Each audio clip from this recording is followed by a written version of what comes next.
সংস্কার, জুলাই গণহত্যার বিচার ও জাতীয় নির্বাচন নিয়ে বিভক্তি পতিত স্বৈরাচারকে শক্তিশালী এবং দেশকে গণতান্ত্রিক ব্যবস্থায় ফেরার পথকে বাধাগ্রস্ত করবে বলে আশঙ্কা করছেন বিভিন্ন দলের নেতারা।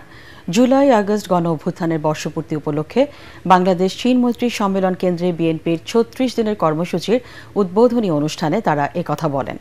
এ সময় জাতীয় ঐক্য ধরে রেখে নতুন বাংলাদেশ গড়ে তোলার সুযোগ কাজে লাগানোর আহ্বান জানান শহীদ পরিবারের সদস্যরা। মইনুল আহসান জানাচ্ছেন বিস্তারিত।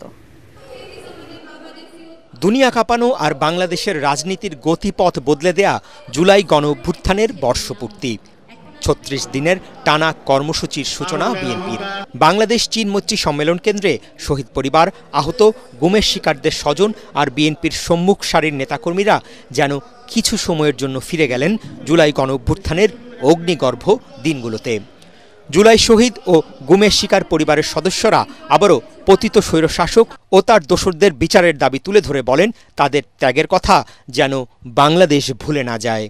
আবু সাঈদ যদি বুক পেতে না দাঁড়িয়েত তাহলে হয়তোবা দেশের পরিস্থিতি এত সহজ হয়ে আসতো না। আজ বৈষম্যর শিকার আমরা আহতরা, আমাদের আজকে চিকিৎসা হয় না। মানে সবকিছু আমার মনে হচ্ছে যে সেই ঐক্যটা এখনো আমরা ধরে রাখতে পারছি না।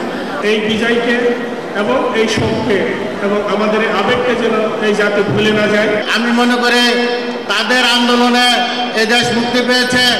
লন্ডন থেকে ভার্চুয়ালি অনুষ্ঠানে যোগ দেন বিএনপির ভারপ্রাপ্ত চেয়ারম্যান তারেক রহমান। জুলাই গণ অভ্যুত্থানের অংশ নেয়া বিভিন্ন রাজনৈতিক দলের শীর্ষ নেতারা বলেন, ব্যক্তি বা দলীয় স্বার্থে নিজেদের মধ্যে বিভাজন সৃষ্টি করা যাবে না।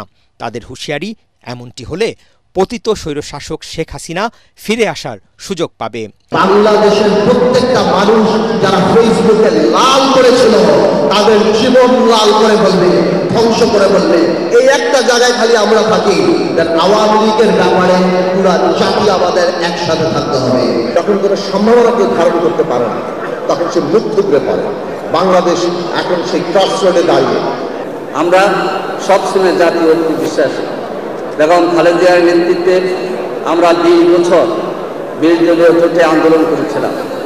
ভবিষ্যতে জাতীয় স্বার্থে, দেশের স্বার্থে এবং ফ্যাসিস্ট শক্তি আওয়ামী লীগের বিরুদ্ধে যে কোনো ঐক্যবদ্ধ সংগ্রামে আমরা থাকব। আমরা সবাই মিলে সেই সনদ তৈরি করতে পারবো যা সবাইকে ঐক্যবদ্ধ করবে। জুলাই গণ অভ্যুত্থানের বর্ষপূর্তি উপলক্ষে টানা ৩৬ দিনের নানা কর্মসূচি পালন করছে বিএনপি। মইনুল আহসান, এটিএন বাংলা, ঢাকা।